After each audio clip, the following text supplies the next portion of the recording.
So okay, in this video I'm going to talk about boxes. I'm going to talk about how to tape a box, how to pack a box, and how to mark a box. So firstly, box upside down. You want to put 3 pieces of tape on the bottom. This is to ensure that whatever you put inside the box is strong enough on the bottom to hold the weight. So the first piece of tape, you do across the center, covering both flanks.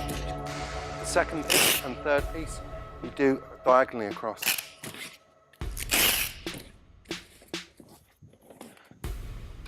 For this demonstration, I'm going to use some plates and cups.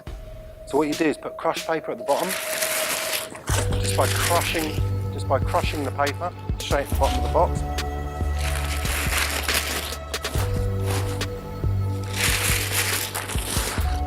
And you get your cup. You wrap generously with 1 piece of paper, making sure that it's not too flat against it. It gives a bit of cushioning, and you place it in.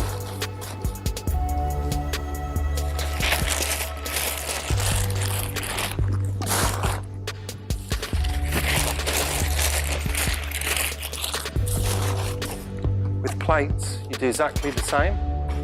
Lay them flat, 1 piece of paper, and then you stack them diagonally. The reason for this is if there is any contact with the floor, with the box, it will crack just 1 plate rather than going through the whole stack of plates if you stack them that way. So always stack them vertically. You place them in the box.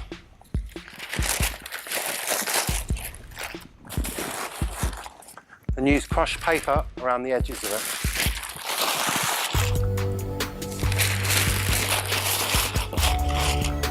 And use 1 piece in between. Then you top the box off up to level with more crushed paper.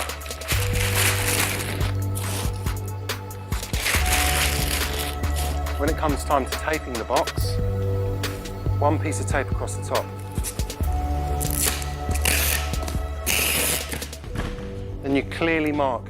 We always say left-hand side for what room, right-hand side description. So left-hand side kitchen,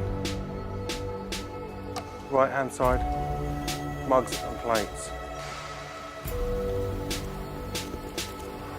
This way, you lift the box, there's plenty of tape on the bottom to give it strength, and the top is clearly marked. It will save time with the guys with the removal, knowing that all of them are uniformly marked, and they pick them up, they can look at the same spot every time and take them to the desired room. It's easy as that.